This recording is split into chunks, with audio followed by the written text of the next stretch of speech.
Kia ora everyone, you are listening to Voice of Aroha on frequency 106.1 FM from Wellington, New Zealand.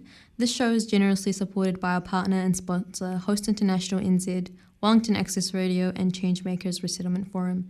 Today, our lovely guest joining us is Sandra, General Manager of Changemakers. Hello, Sandra. Kia ora. Thank you for making the time to come and see us. You're very welcome. So my very first question is, what got you into Changemakers and into that kind of community space? Well, I started off right from when I was little. My family was very involved in community, all sorts of community. There was the church community and then all the service organisations. So I really grew up right from a little girl as a community. The expectation was that I would serve my community. Those were the words in those days. When I left home, I became a student, and then I called time on my study, and I got married and had 2 kids. Then I went back to university and to Teachers College and finished my teacher training, and I taught for around 11 years, and then I went into a school where I was the deputy principal and then the principal, and that was Mount Cook School in Wellington. It was very diverse culturally, with a lot of families from refugee backgrounds. Again, the whole sense of community diversity, which really is just sat really well with my beliefs and values.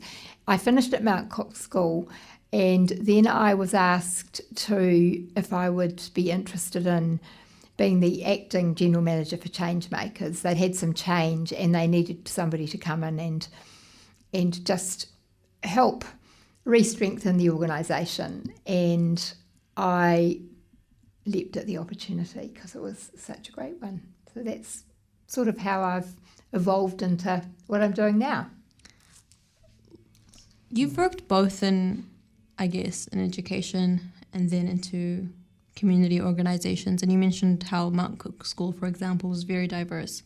Looking back, do you think they were able to handle that diversity well? Because we do often see diverse and multicultural schools and multi-faith, but they don't really know what to do with that, and they don't know how to kind of bridge the gap or build bridges between different communities and make sure that people of minority backgrounds are protected well? I think you always work to do better, but one of the things that struck me about Mount Cook School when I started there was a really proactive approach around inclusion and celebrating diversity. And in a way, that is the premise on which you provide the best opportunities for those diverse communities. And over the years, that was really the culture around which we operated, and that was the constant messaging that I gave out to staff, to the community, to our tamariki. And it was always a work in progress, but overall we got really good feedback from many of our communities about how welcome they felt, how respected they were in terms of their cultures. And there were also the times when we had to really step back and think about some of the ways that we were handling things, and we were always constantly improving. And I think even now, if I was still there now, there'd be, having been involved in Changemakers, that there would be some things that I would hit harder home about, but that's a result of also the work that I've been doing in Changemakers as well. Mm-hmm. Sandra, I have also another question. It's very interesting to see you from the background you come from, being a principal in a high school, and then being an acting manager to work with the community space, and especially with the refugee background communities. So can you tell us a bit, what did you find as a challenge, or what did you find as a common, or something like a bit different between working in education sector and the different kind of backgrounds of the kids you may have in the school, and the working with the adults now, and the challenge of community backgrounds could be maybe totally something different to the sector? The sectors, the difference in sectors is really not that important. For me, it's always been around building relationships, about building trusting, respectful relationships. When I came into Changemakers, it's really been the same premise. And as when I was at Mount Cook, and because I was at Mount Cook for almost 20 years, over time the relationships became stronger and stronger through the families, and there'd be families who their kids had gone through the school, and then some of them whom their grandkids had gone through the school. So when I started there, I made mistakes because I didn't know people well. And as time went on and I built relationships, things were solved really easily.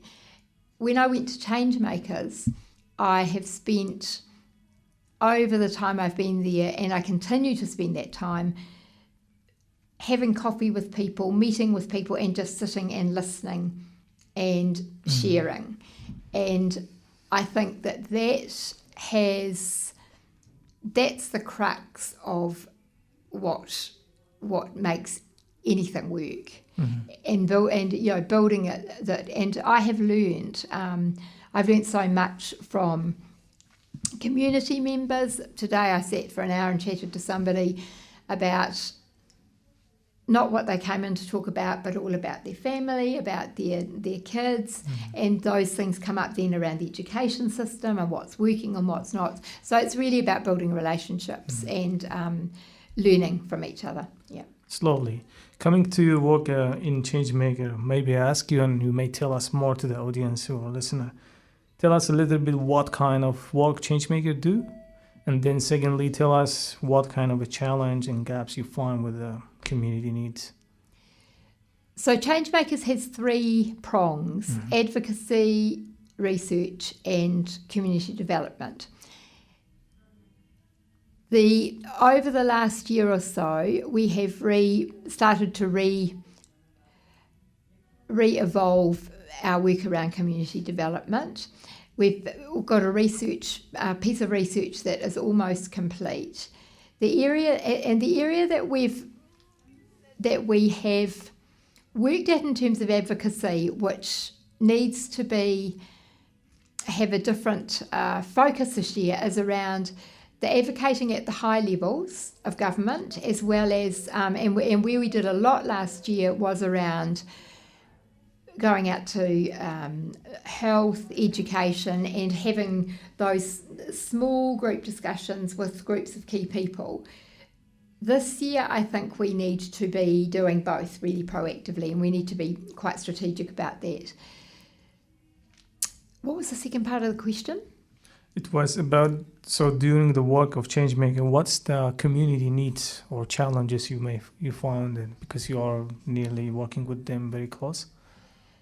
It's a really interesting question, because when you talked with people in the community and community groups, there are those big ones. There's the one around housing, and then there's the one about family reunification, because the message that we get all the time is, if you've got a house and then you've got your family with you, you can move on and feel more settled and comfortable and happy in order to take on the other things.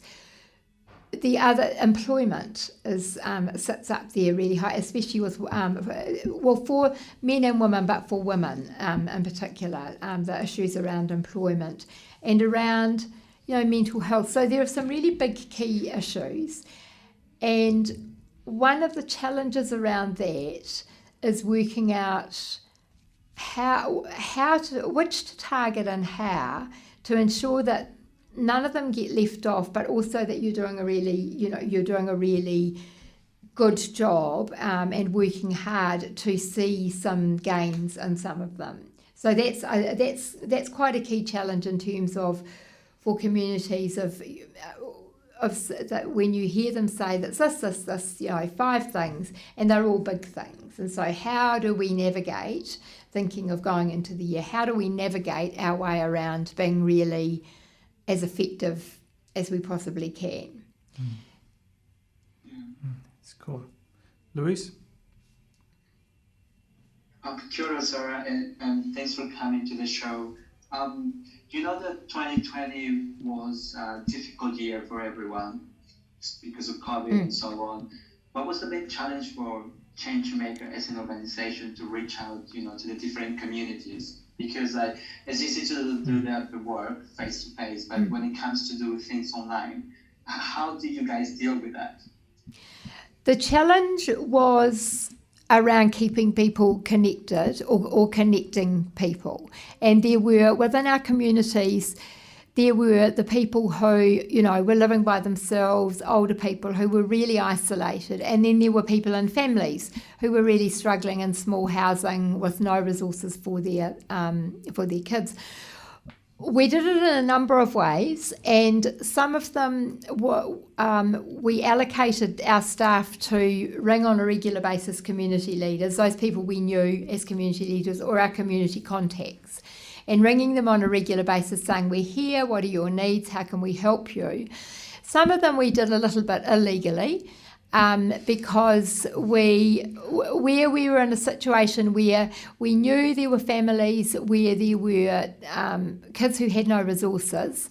We worked out ways and means of actually accessing those resources and then doing some discreet deliveries to those houses, leaving things so that, so in a way we just thought we had to really think creatively. And as I say, we were careful, but we also were not going to have some of our families missing out because there was a rule around the fact that you couldn't, deliver parcels or something to the house.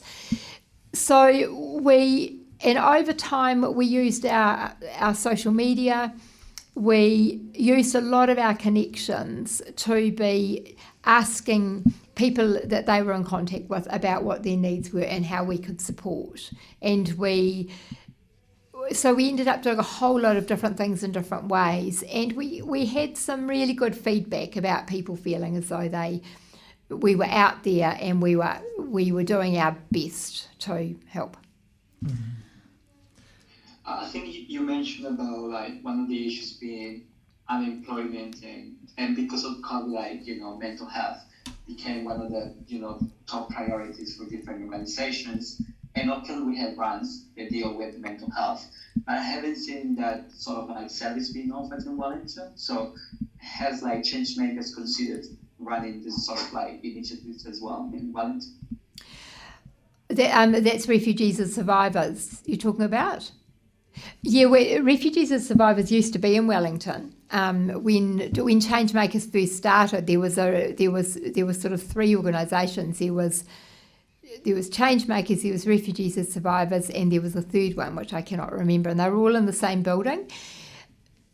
One of the things that we are about to be involved with is there is quite a big project going on within health around ensuring that the needs of refugees and former refugees are particularly targeted. And we've been approached because there's considerable concern about the fact that unless there's a real focus on refugee background families and their needs around mental health, it will be just fall away in the overall picture of mental health.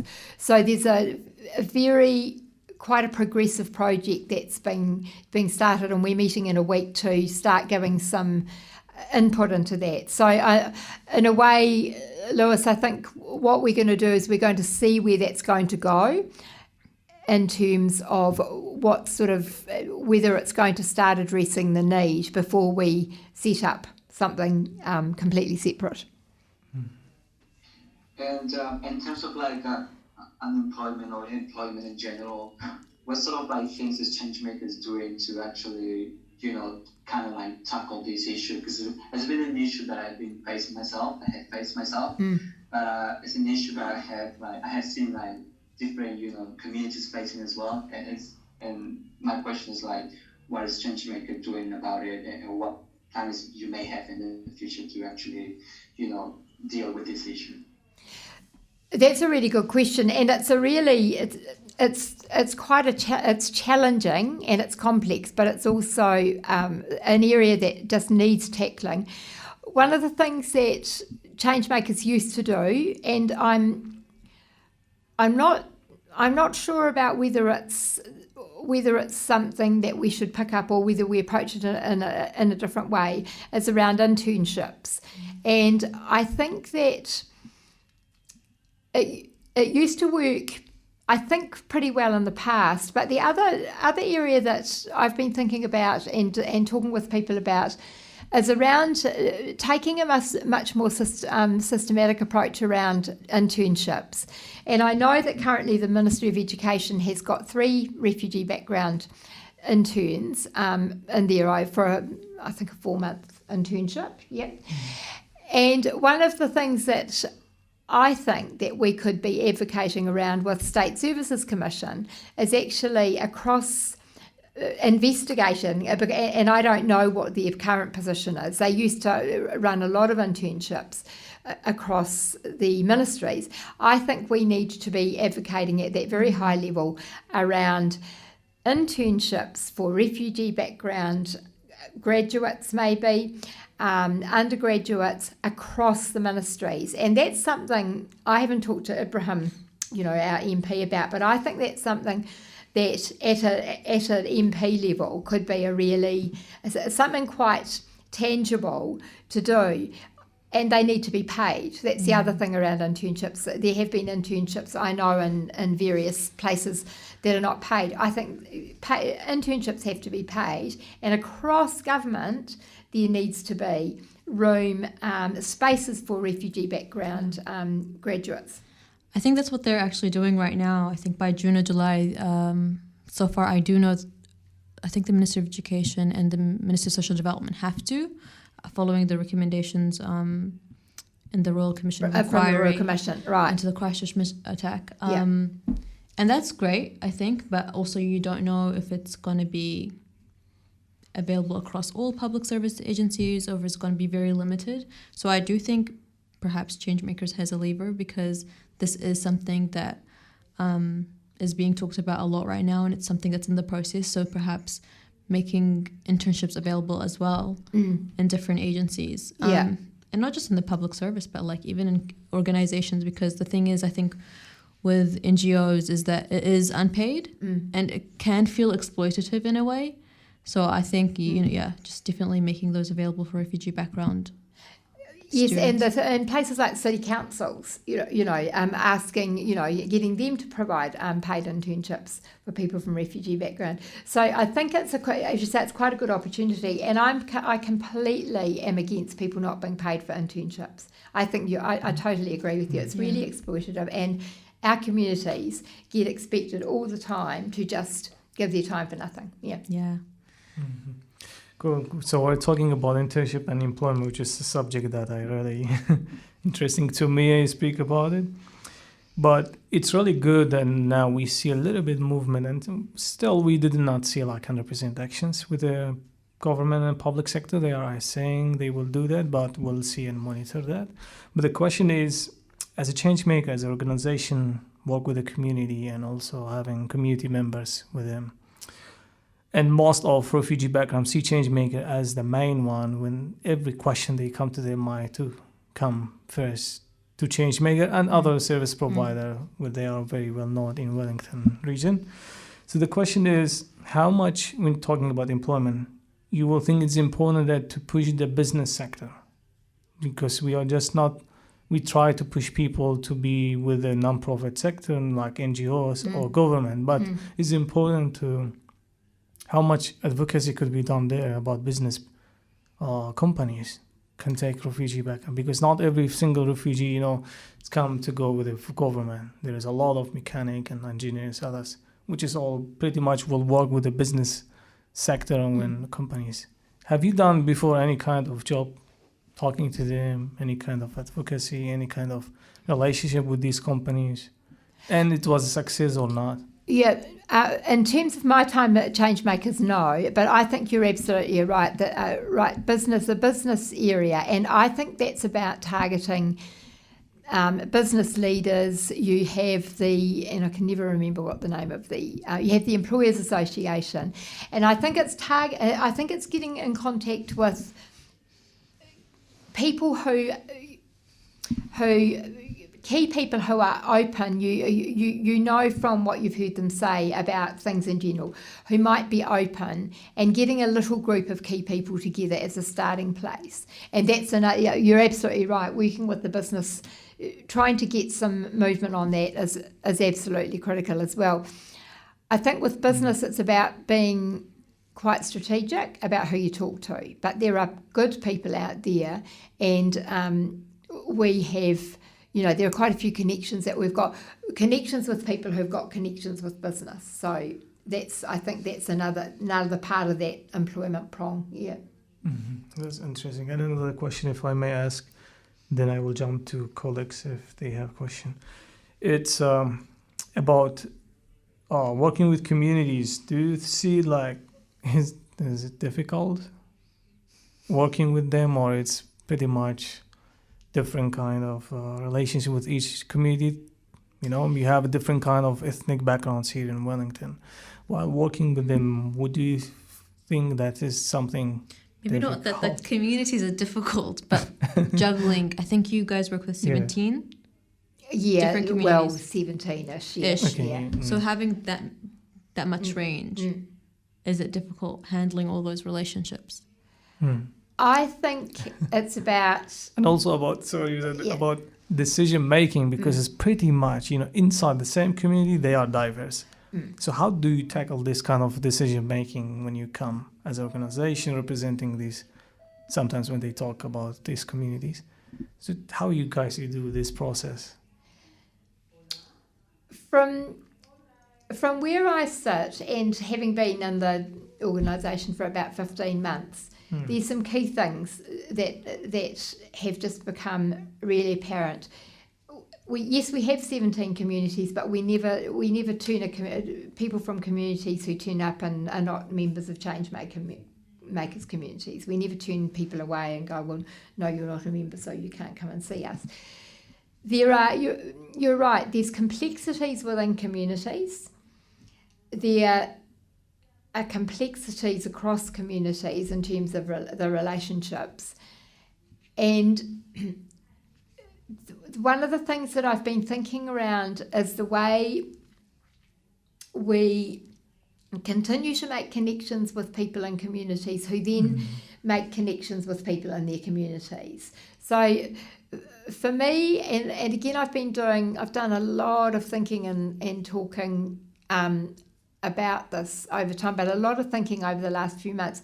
For me, it's about finding key people in the communities, and they're not the leaders, they are people who are working actively in their communities, and connecting with them and saying, how can we support you to further connect with your community, and the needs of your community? What can we do to support you? And I think that is what real community development is about. It's about providing, and I've got a really good example of one of our communities. We have somebody who's very connected to, in this case, it happens to be a group of women in the community, and this is almost a great, this is leading towards being a really great model. So this person is from that community, but they are working with people, with women in that community to be self-sufficient and run their own programs, and saying,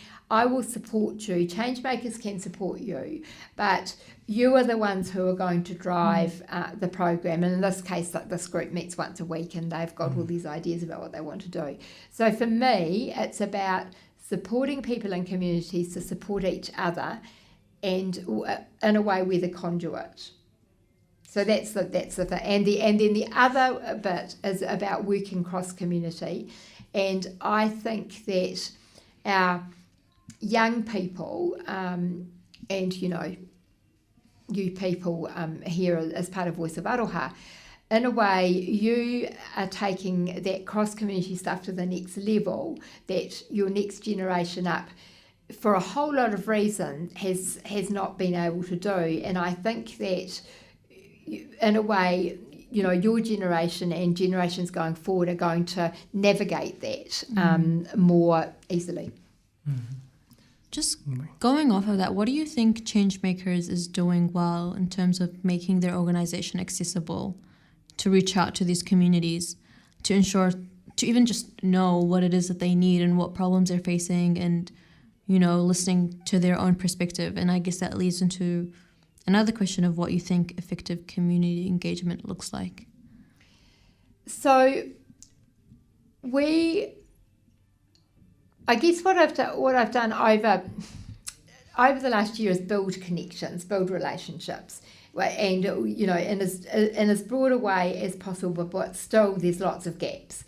And I think that we need to continue to make as bigger inroads into connecting with people and communities as we can. And so you'll have a community of people and we might have a few connections, but I want to see us through those people increase the connection.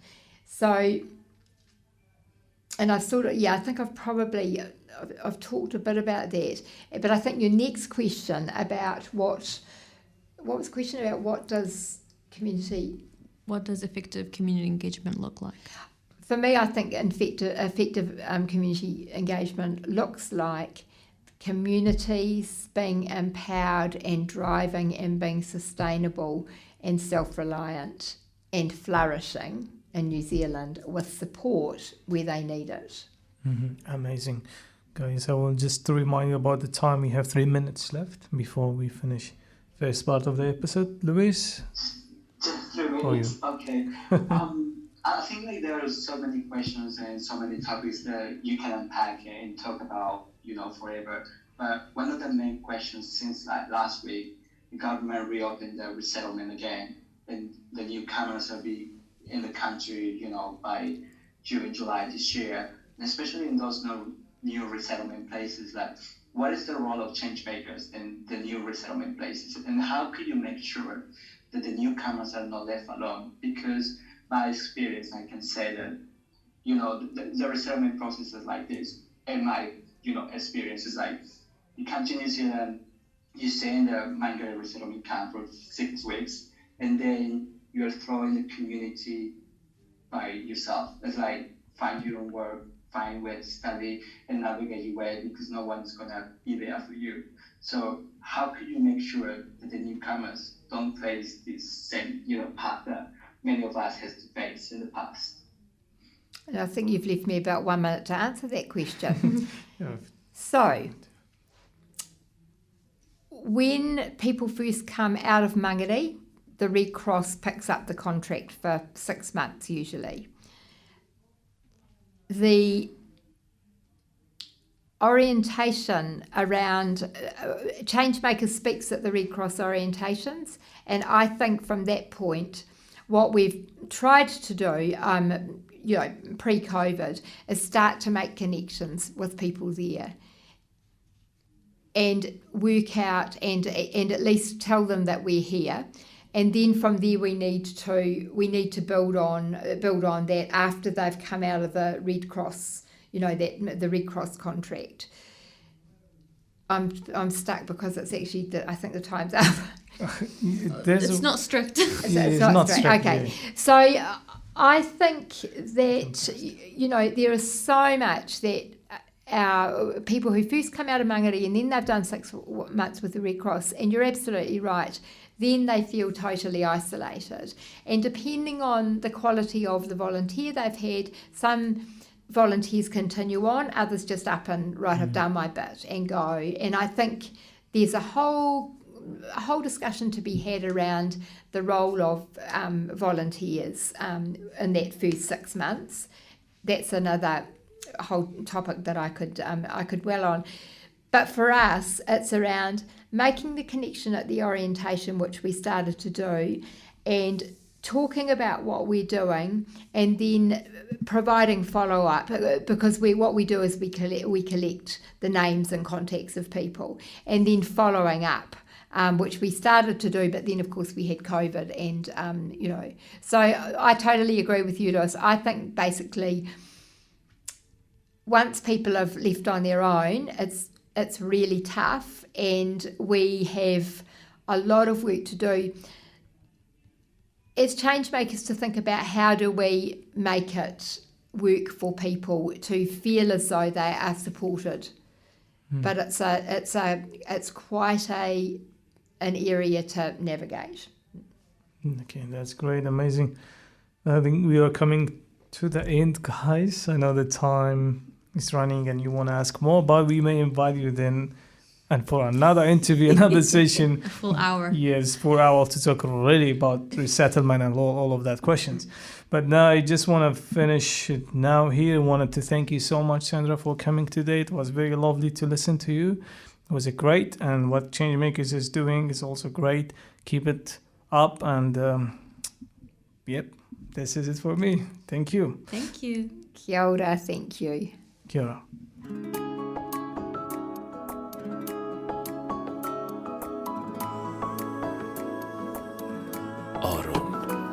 من در تب و تاب تو هم خانه خراب تو هم من دیوانه عاشق ای تو سر و سامان من نیمه پنهان من جان تو و جانه عاشق من عاشقتم تا ابد دور شود چشم بد از تو و دنیای من و تو ای ماه الهی فقط کم نشه فسایت از شب و روزای من و تو سوگند به لبخند تو دل من بند تو ای مهربا تو جان بخواه ای تو همه خواهشم توی آرامشم ای مهربا تو جان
Welcome back to the show, guys. And now in this section, we're going to be talking about resettlement during COVID-19. So, yeah, it was great to just before we get it started with this topic, like just some points that Sandra mentioned. And I guess like my question to the audience is like, who do you want us to bring to the radio show? Because we haven't, had someone like Sandra in our radio show, and it was great to have her insights because she's in a position that she can actually, make a change. And just let us know on our Facebook page, on our social medias, who you want us to bring to the radio show. And just join me in this like a small talk about COVID-19 resettlement during COVID-19 is my co-host Codrian. And the question is like, what's next with this, like the whole resettlement, field during COVID-19? Just to give you guys a recap. So New Zealand has started to welcome in refugees from World War II. And from World War II to the present, New Zealand has resettled 35,000, refugees, which actually are now New Zealanders. Last year, the government committed to resettle and to increase the quota from 7,700, to 1,500. It wasn't possible because of COVID.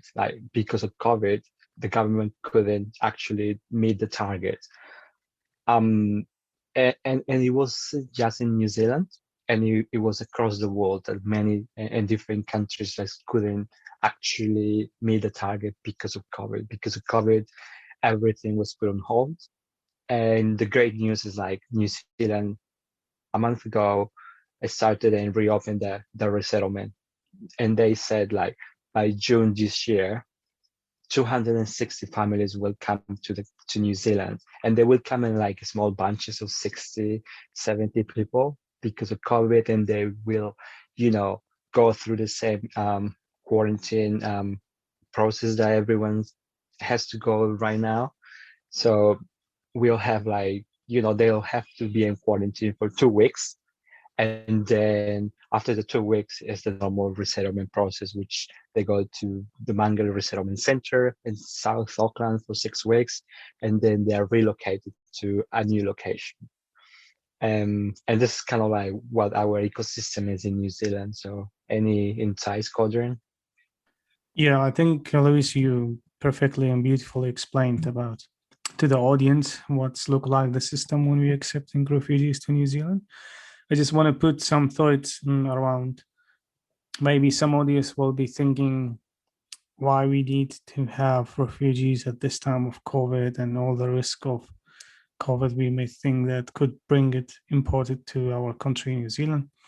So I think here, if we take it from a side of refugee background people and the side of humanitarian, where New Zealand is always known by being top on of being a generous country and being a country that the perfect people would love to live like, which is we are so grateful to be living now in a time of COVID. Is pretty much in New Zealand we are living a normal life because it's being controlled.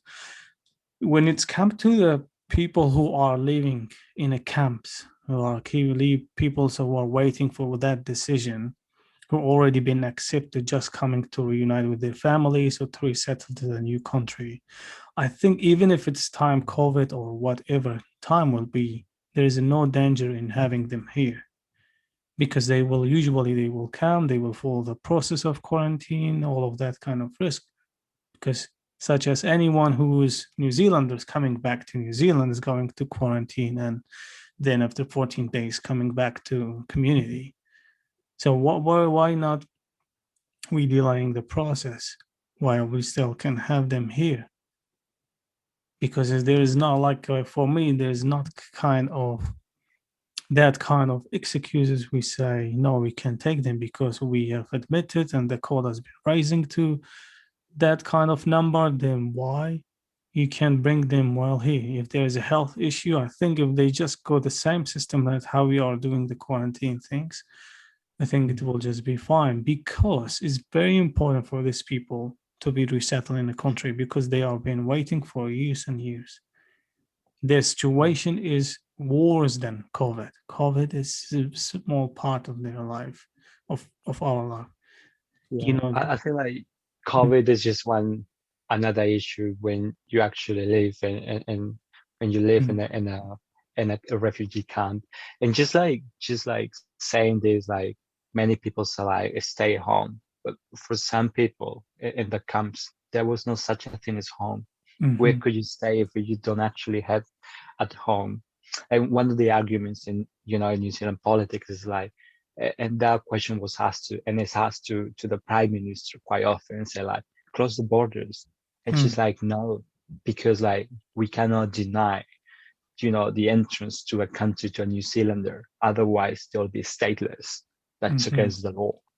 Yeah. So she kind of like knows what it's actually like, or probably those that are abroad right now trying to come back to their own country, what it's like to, just to wait and to be probably denied, the right to entrance. But Mm. again, as the prime minister said, like they'll be welcome because they're New Zealanders. Mhm. And also, you, Lewis, you mentioned a good point. Like you say that when people say stay home, I think these people been waiting for years to call somewhere home after being fled for their home from a variety of situations. So I think having him here at this time, it's very manageable, it's very possible, and there's no, I think, not that much risk that we can think that could have to our society. But while I think it's more you are protecting these humans and you're growing these lives again, giving them the hope again that could be protected from the diseases and etc. things and the depression they will have while staying on those camps. And especially we are talking about those people and special and that already they've been granted to enter to New Zealand. They already are permanent residents. They have permanent resident visas to New Zealand. It's only thing the border issues that it's been closed. So there's a lot of families still waiting and every day kind of watching the news when the prime minister or the government will announce something that about these families or the border to be open so these families can have some hope to see their loved ones. So they're like, this is a message for all the audience. I think if you just put it in and then in a moment and think about it, you're waiting for someone you love for years.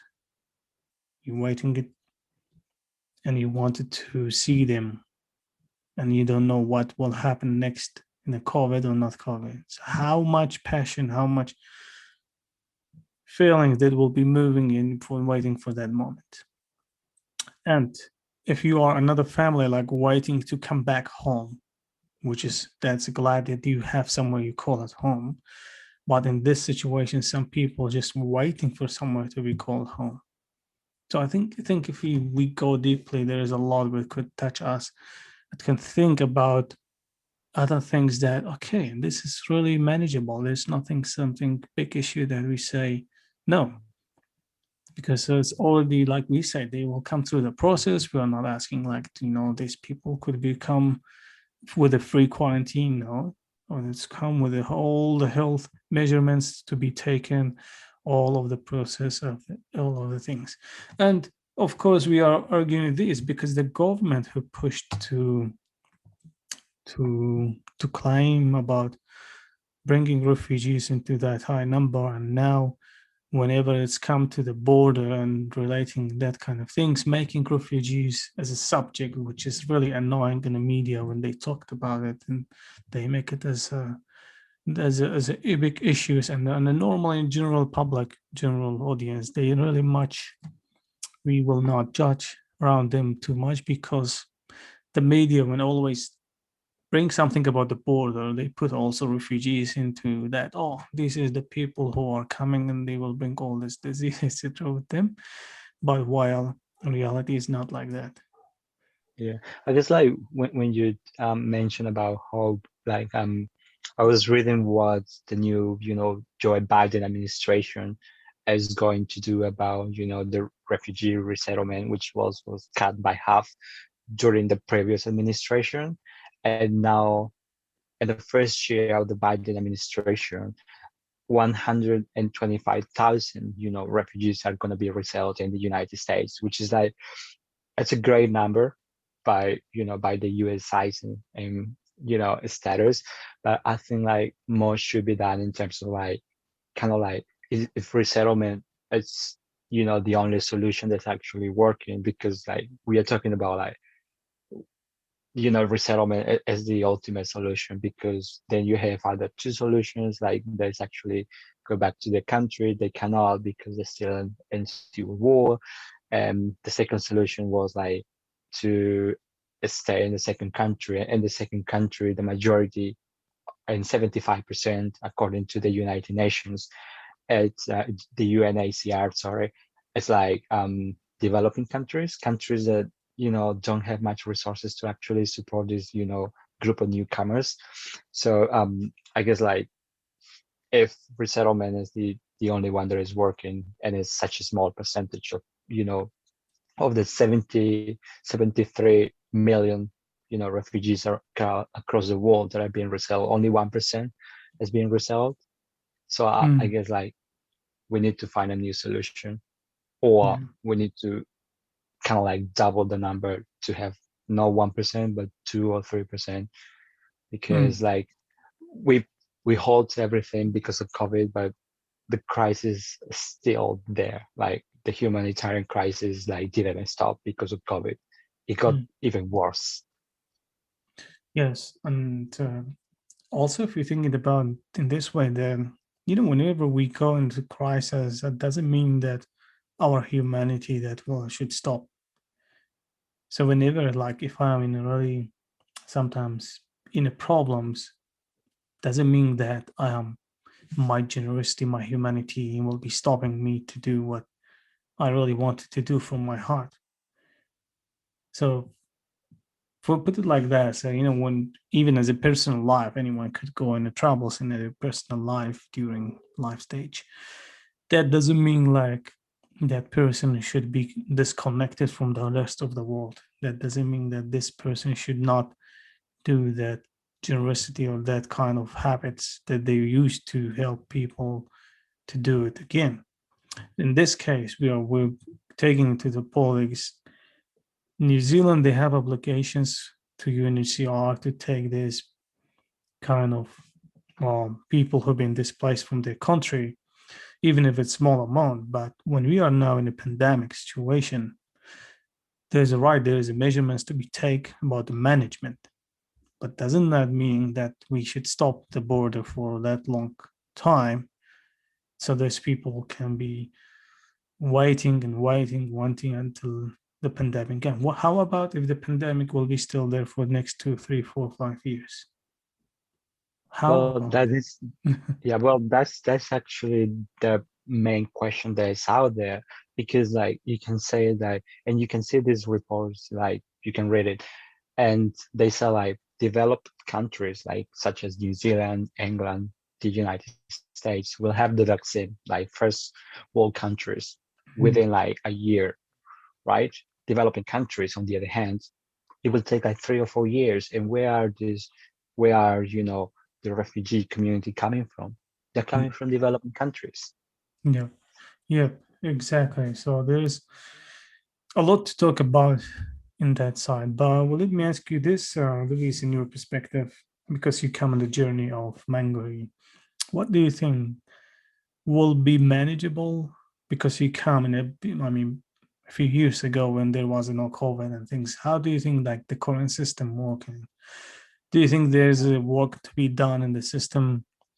And while we are having this COVID pandemic, so how manageable is to accept more people to come to country?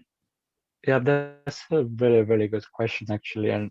And well, so back in the day, we just moved like 7 years ago. We didn't have the same facilities in the Mangere Refugee Resettlement Center. It was different back then.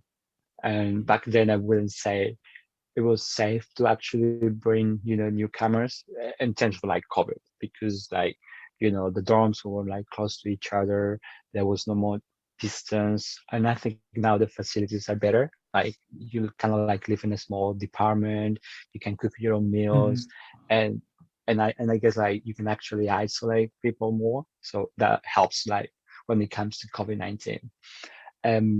I guess like the whole process, like it should be restructured, because like I think those 6 weeks that you spent in Bangalore should be, utilized to provide more information, more useful information that you will need when you actually are resettled to, the final destination, which should be like, Hamilton, Wellington, Waikato, Palmerston North, now that they opened the new resettlement places in the South Island, Invercargill, Dunedin, and so on.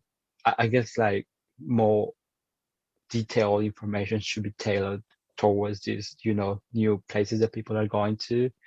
And yeah, for sure, like I guess like they'll need to actually talk to people that have been through the process now, to have insights, not just like because they think so that the process is going to work and that's what is going to work. No, they'll have to actually talk to people that've been through the process to have insights, and then talk to the ones that are there, what sort of information they may want, and then redesign the whole 6 weeks, because as I said, it's crucial.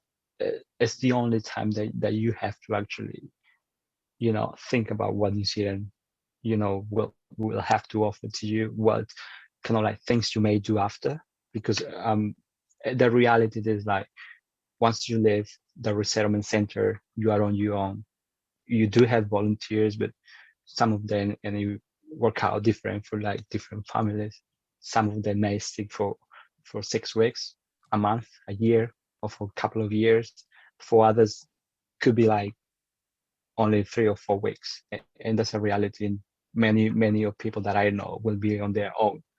So making sure that you have enough information to actually navigate your way in a new country, in a new place, would be crucial for the person to actually succeed in the new country, which is in this case is New Zealand. Very great. I think, Luis, you mentioned very important points about, especially when you mentioned that the people who've been through the journey need to be listened to them, need to be taking their opinion, their insight about the process, whether it was working or not, and how to improve it if there's a gaps there that can be make it much better. I think, Luis, we are coming to the end of the show. We are having a 3 minutes for the last one, so maybe we open opportunity if you want to share something about this, a message or something about the topic. Oh yeah, no, sure. Like so my message is to to New Zealanders and to the rest of the world, to say like, we know that the COVID is real, and we know that as a disease that no one invited, but it's out there, so we just can't do anything about it. But when it comes to, as you said, like humanitarian crisis, they never stop, and we should be thinking about those that are in a position that they cannot help themselves, or in a position that they're just in a position that we need to help. And if we have the resources, if we have all the means, then we should step up and say like, we're gonna help and we're gonna do something about it, not just criticize. There's so many people do online, especially online. You can put a comment in and say things, but you never do things about it. Like, what are you gonna do about it? So my message is more like, just stop criticizing and just do more things. Yeah. I think that's a lovely message, and which is summarize what we wanted to deliver for today. And think, yeah, we are coming to the end of the show, Luis, and I think the topic that about resettlement could be done in another episode or another time, that we could talk more in details about. Like Luis mentioned in the beginning, please, if someone is important or someone you think to be on the show on the radio and talk about, or any questions you have on resettlement, either if you have a knowledge about that or not, please get in touch in our social media. You can go to Facebook, Instagram, LinkedIn, Twitter. You can just type Voice of Aroha, and then there's our pages. You can get in touch with us and send us any questions, send us your thoughts, send us any kind of people you want to listen to them to the show, you want to ask them questions, or sometimes when we engage with different topics, just get in touch. We are very happy to have them in our show. Luis, it's thank you so much for organizing this talk. I think this was Luis wanted to organize this special talk during the COVID because it's very important. We care about other people who are on the other side of the world waiting to be reunited or there's somewhere to be called home. Thank you, Luis. Cheers, guys, and stay tuned because this episode is going to be great, and the next episode is even better. So stay tuned. Yeah. Cheers. Goodbye.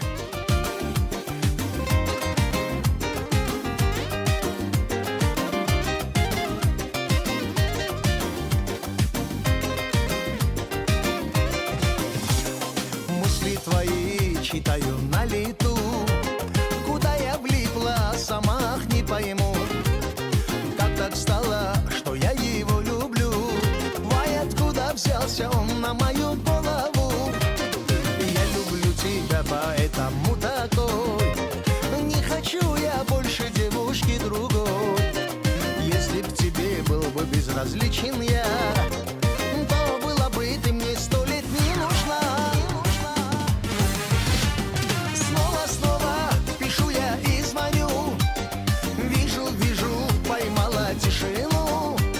Все свои дела ты быстро отложи. Трубку возьми, со мной поговори.